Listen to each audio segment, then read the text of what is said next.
Hello, and welcome to a butter-churning episode of We Only Look Thin. I am Katherine Weigel, and I have lost 150 pounds, and I am here with my husband, Donald Weigel, who has lost... 104 pounds. Yay! Hey, that's me, Donald Weigel. It is, and today we are going to talk about butter churning. Butter and churning. And how it relates to the Amish. In our episode, Rumspringa. Rumspringa. The fine Amish... Can we just keep saying Rumspringa? Yes. For 30 minutes. The dictionary defines Rumspringa as rum. Rum is a delicious beverage that is good with mojitos. You can drink it in the spring. In the spring. No, but today we are going to talk about taking a break from weight loss and even thinking about it at all. Because as we have said in a previous episode, dieting is stupid and we hate it sometimes. We don't hate it right now. No. But it has been my primary thought, whether I've been doing it or not, losing weight, having weight, finding it, keeping it, getting rid of it. For 44 years now, I think about it all the time. And I've been thinking about it even longer than that, because I'm older than you. You have. And I was actually thinking that maybe at some point we could interview a couple of friends who have always been thin and ask them what they do with their spare time. Because I feel like I think about my weight and food is there something more than 100%? Like, can I open up more of my brain? 102% is more. Isn't that, don't they say that humans only use 10% of their brain or something? Yeah, that's actually not true, but it is something they say. But I feel like all I do is think about food somehow or how I look or whatever, and I don't know what naturally slim people think about all day. I use 102% of my brain to think about food all the time. Yes, and 100% of that is Doritos, and 2% of that is churning butter. 2% of that is churning butter, and 1% of the 102%, which is now 103%. There's so much math. It's too much math. Too much math. Anyway, so I have been doing this last time journey since January of 2016. And for 41 years, I quit my way up and down the scale to a high of 300 pounds. And this last time journey, when I started in January 2016, I had no intention of losing my last 100 pounds. I just didn't want to feel like I was going to rip my pants. Like, it wasn't there was no moment where I was like, this is it. Like, it's happening. It was more like, I really don't want to rip my pants at work. Like, that was my, like, that's a good goal. If I could lose 5 pounds and not rip my pants, like, I'm a winner. And, and then I tried for another 5 and another 5. And that's how I worked my way down the scale. But there have been plenty of times, and I think Donald has too, where, like, I don't want to do this. No. Like, I don't want to do this. It is hard work to be mindful and aware of my emotions and considering loopholes and all of the amazing things we've taught you in the last number of episodes. Yeah, and we always talk about making, gentle, sustainable changes, things that you can do for the rest of your life, but it is still not easy. There are still days I just want to, say, forget it, and only it's a different F word I want to say, and just eat all the food, which is a lot of days. And we did that for many, many years, and we had to pay the price for those choices. And I think we can see it as a struggle. We can see the compromises that we have to make as a struggle. But we pay a price for whatever choice we make. We pay a price for sticking to our habit goals. It means that we can't just tuck in to the all-you-can-eat buffet with a giant ladle spoon and eat all of the macaroni and cheese. We pay a price for that choice. We get annoyed. We say it's not fair. We say other people can do it. But you pay a price for a positive choice and a negative choice. And the negative choice comes with heartburn and pant ripping.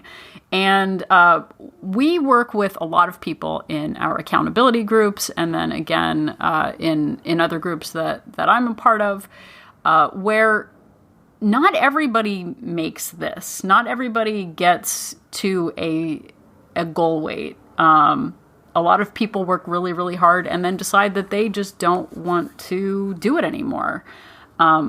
You've had experience with not wanting to do it anymore, haven't you, Donald? Yeah, for sure. I mean, right before I started on this particular adventure, I guess it's all been an adventure since the beginning, but started down the path that led me to losing the 100 pounds. I had decided I was just going to give up. I was tired of it. I didn't want to do it anymore. And I just decided I was going to eat whatever I wanted. I wasn't going to exercise, and I was going to get as big as I got. And that mission was just... accomplished. Goal achieved. Level up. When I set my mind on something, I achieve it. Let me tell you. And then, life slapped me in the face, or my doctor slapped me in the face with a diabetes diagnosis. And I had decided to give up and do whatever I wanted in the food world, and I had to pay the price, which was that I got diabetes. And I've said this over and over again. The doctor looked me straight in the face and said, you do what you want, but if I were you, I would lose some weight, because if you don't, you're going to, complications from diabetes can include having to cut your feet off. And seriously, I thought you were going to say a curse word. Cut your French bread. Or going blind. And those were two things I did not want to do. Those were two consequences I did not want to have to go through. And so I pouted for a while and tried to get my head on straight, and here I am. And here he is, an inspiration to all, to all he sees and all who hear him. But I had decided to take a Rumspringa from trying to keep it together. Yes. Should we tell people what Rumspringa is in case they don't know? So the fine Amish community will not be hearing this because they don't use electricity or podcasts. But there is a point in the Amish culture where they sort of set their young folk free. It ranges from age 14 to 16 to 21, where they've grown up in a certain in their community, and then they are kind of let loose to see what the English do and live in English style, wearing parachute pants.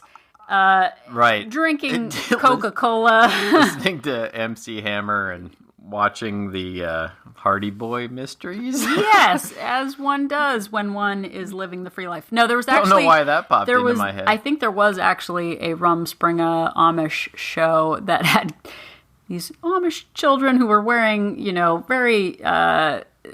going from wearing bonnets and churning butter to, like going to all-night raves and doing coke. And they had pagers. Pagers. No, but they these kids go out into society and they break free and do all of the bad English things that us U.S. Americans do. I feel like we're qualified to discuss this because we've both been to Lancaster County, Pennsylvania. We have. We know that it is pronounced Lancaster and not Lancaster. Thank you.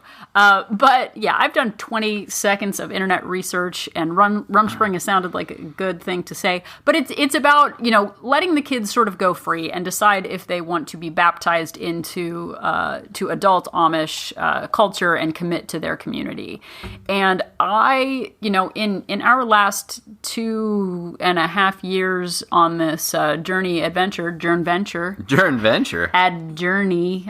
can't ship those two things together. But, we have said before that we only look thin. There is no guarantee that we are going to stay at our current weights at all. And we have seen people who have stopped their journeys and who have gone all rum and all spring and not returned. And it is hard to see because we want to see everyone live up to their full potential, which, I never thought that I would be the weight that I am now. Like ever. It never occurred to me that this would happen unless a shark bit off my leg. For that matter, I've done it a couple of times. I mean, I lost, 50 pounds or more a couple of times before this, and I always managed to then have a Rumspringa and gain it all back. So when it happens, he jumps up and says, Rumspringa! And then... that starts it off. And then he goes on Amazon Prime and orders a case of Doritos in one, not even a bag, just powdered, so we can just eat it in powder form. It's just a box of Doritos, like with loose Doritos. Can you imagine if they sold Doritos in like a powder, like a protein powder, so you can get it into your system as quickly as possible? Put it in my blender and have a smoothie. With cheese, some sort of a queso situation. Yeah. But like...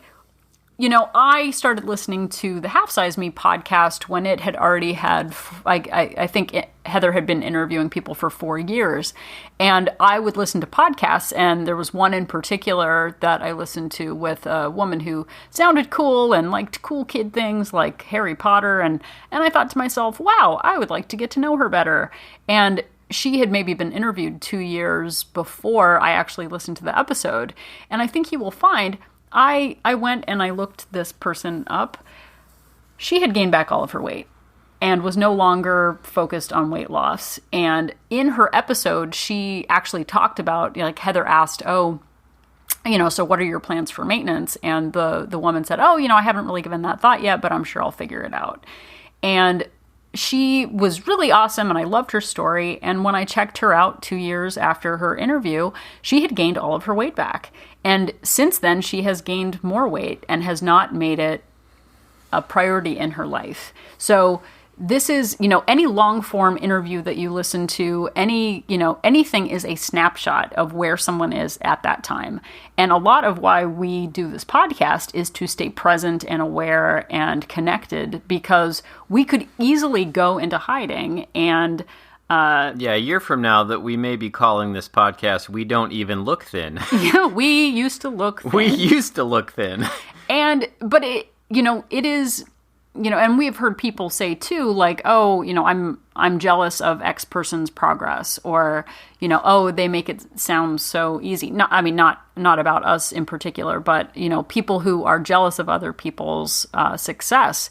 And there is no guarantee in this. It is not, like the weight loss is guaranteed to us, and we have to continue to fight for this choice. And all of it is a choice.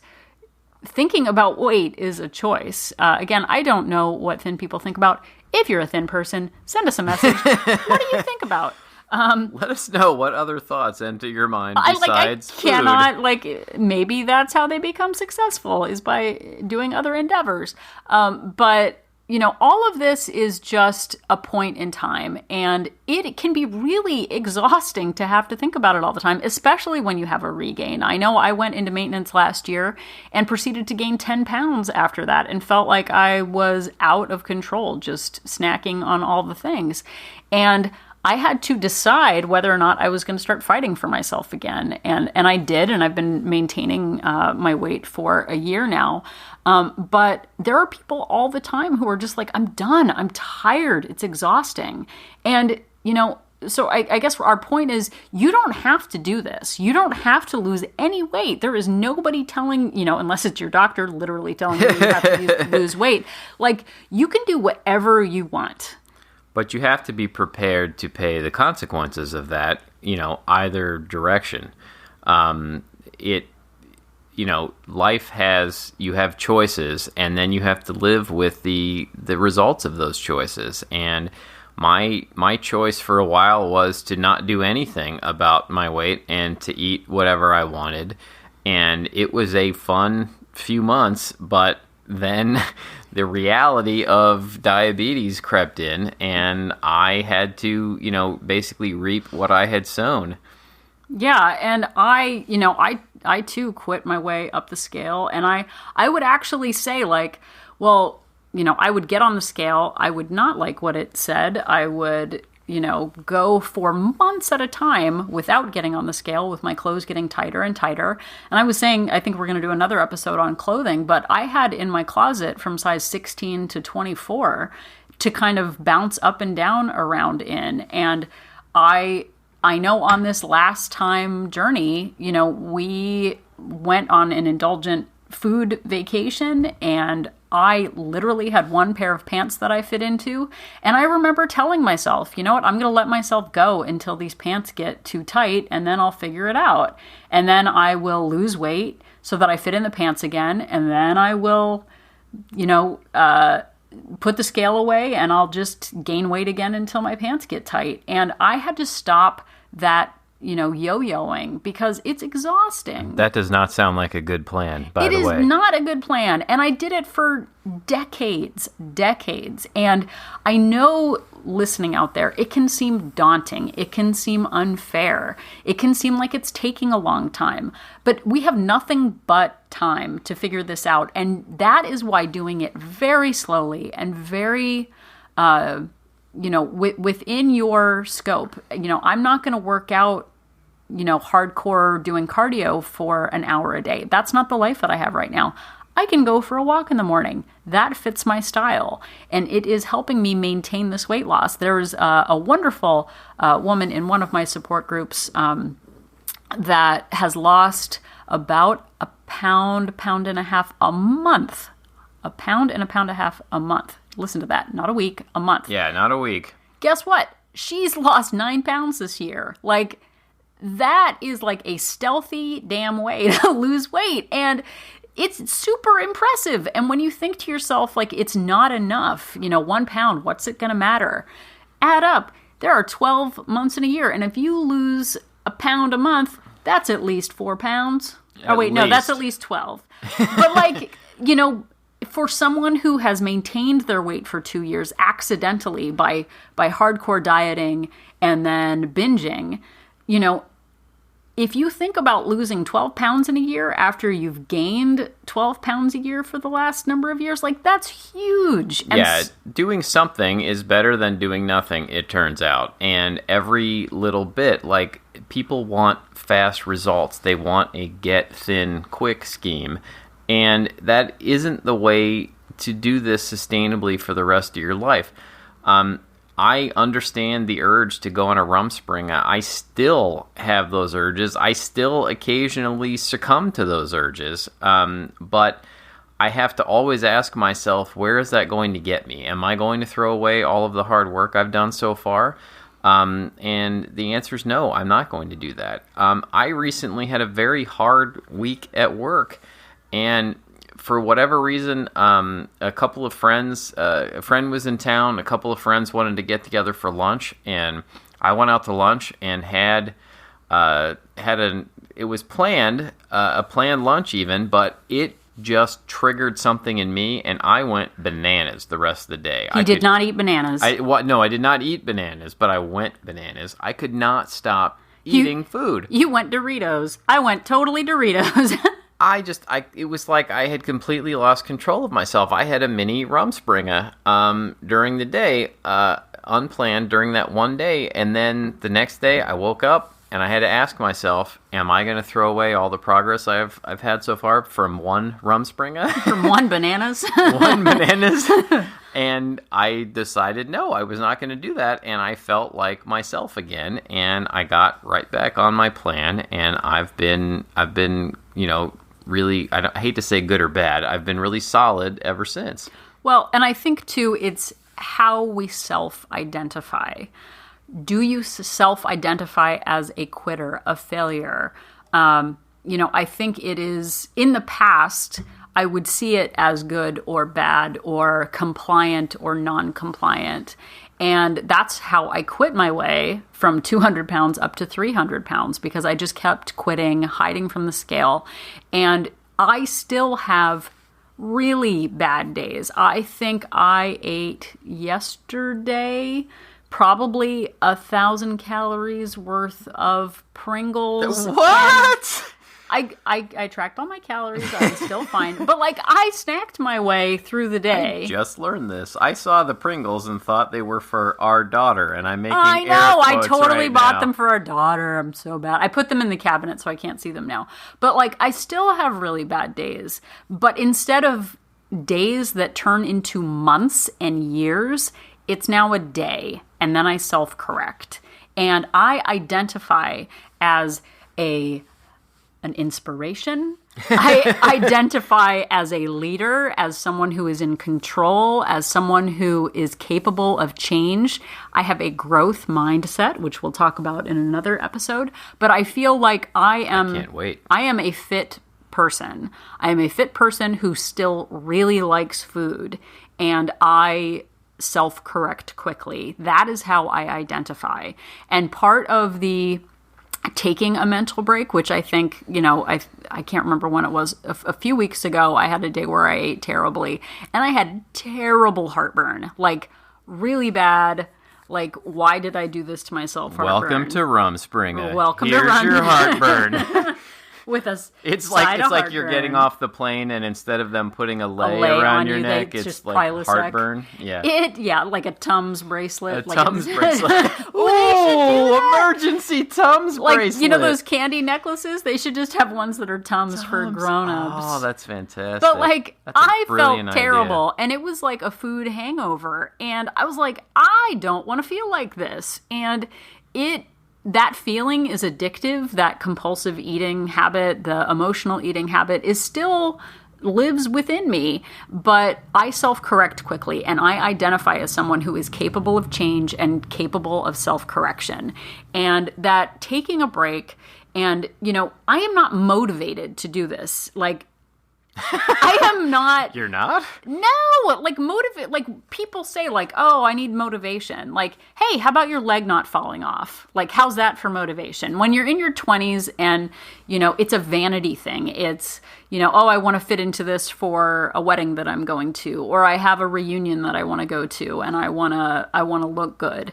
Like, spoiler alert. We are in our 40s, and you know what I want to do? I want to not break a hip when I'm 60. This is your life, and this is what you have to.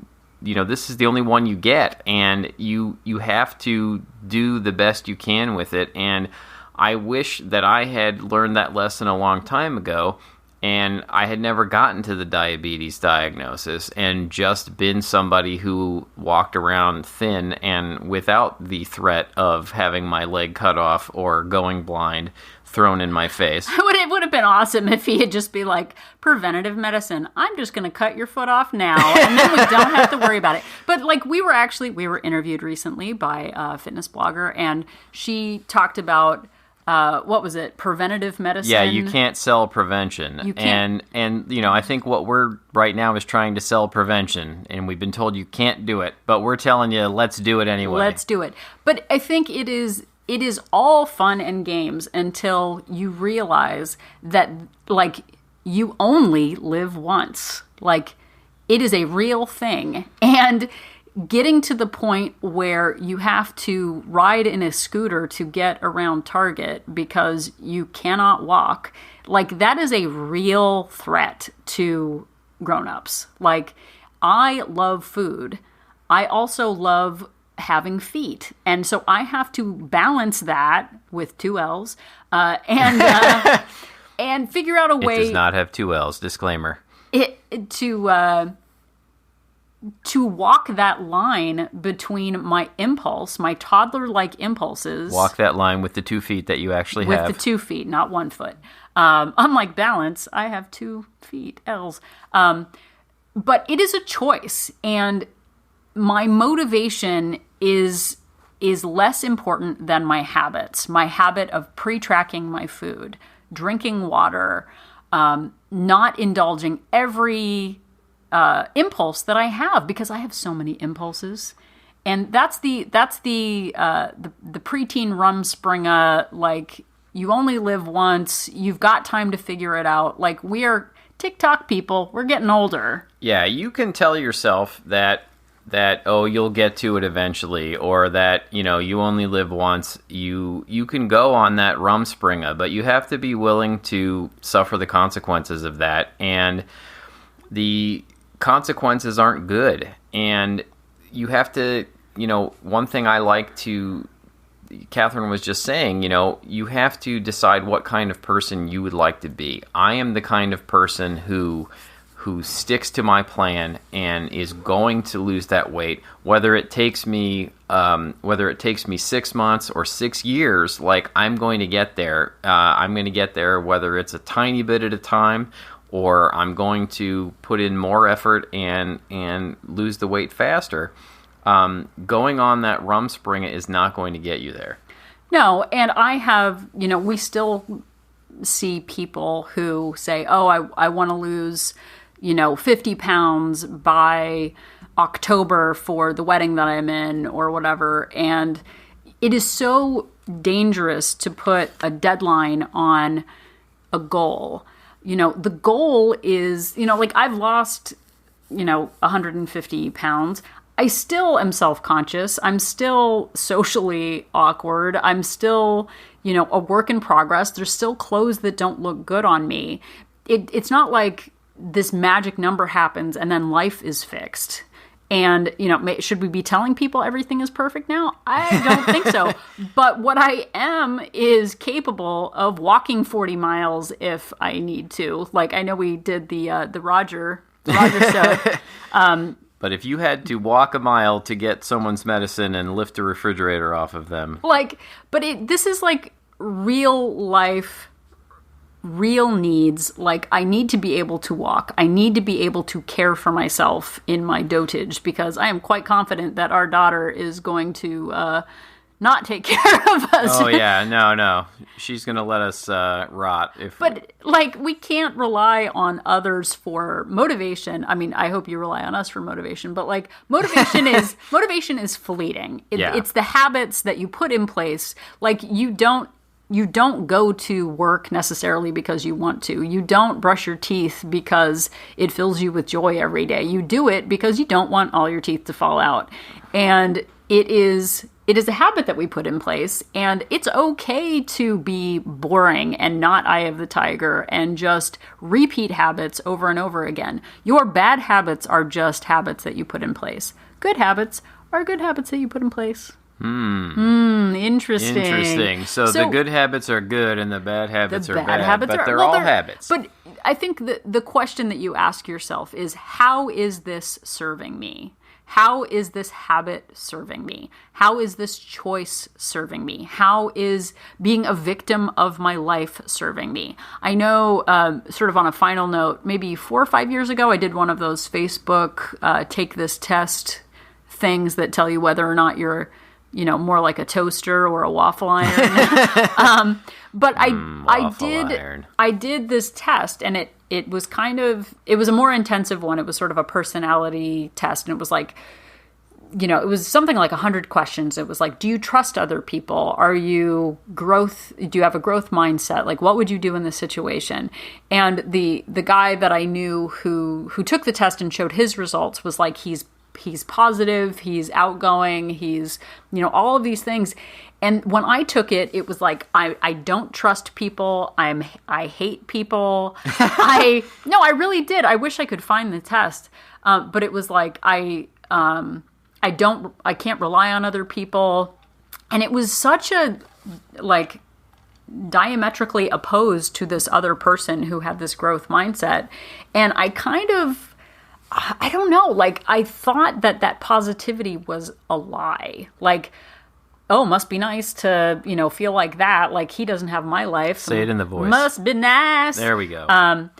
But I saw this sort of metric picture of myself as a person who was limited, angry, and sort of self-imploding. And it wasn't nice. That's right. I said nice. Now you're limited, angry, but you're thin. And that was, I am still all of those things. But, seeing that picture of myself as someone who was angry and bitter and it made me really self-conscious. And I was like, I can't get out of this. Guess what? I am much more positive now, much more open to change. I have stopped being a victim of my life. And I think that 40 plus years Rumspringa that I took of victimizing myself and living in the moment and going for that quick fix of self-satisfaction through food and takeout containers mostly.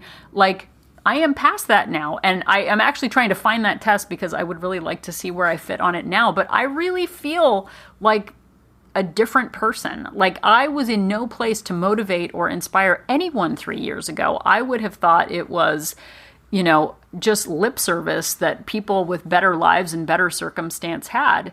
And like, I really feel like if you're listening out there, you are so capable of making positive changes. And I never thought I would be this inspiring and perfect and wonderful. Well, ever. I can tell you, you are inspiring the heck out of me right now. That was beautifully said. Thank you. But it's true. Like, it is so possible, and it is so much better. Like, I feel like both of us are just, we're still negative Nellies, don't get me wrong. Yeah, but really, if we can do this, like, really anybody can do it. There was nobody less motivated. There was nobody more invested in their Rumspringas than us, and we've managed to do this, so we know you can too.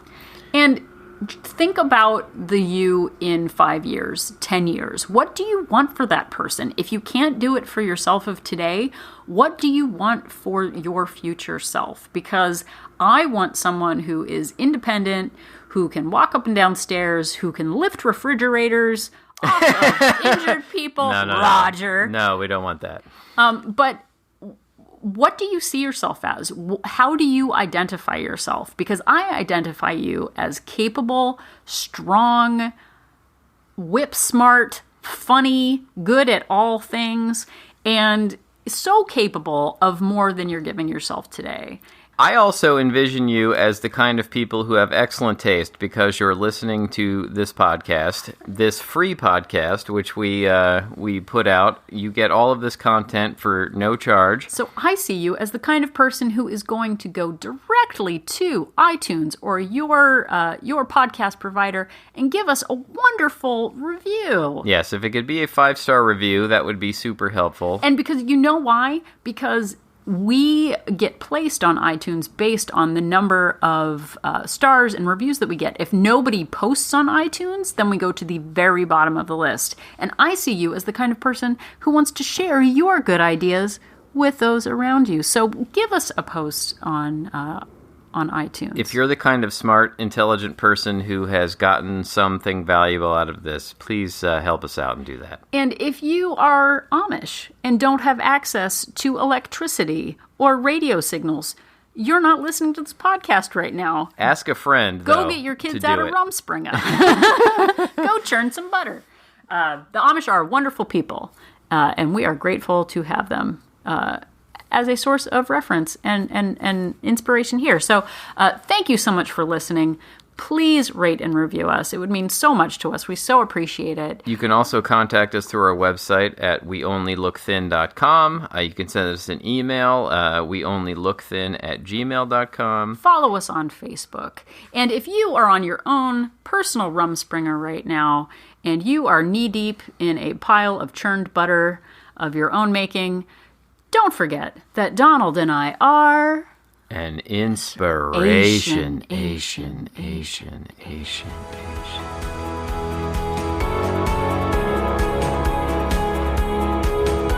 The information that you hear on this podcast is for informational purposes only.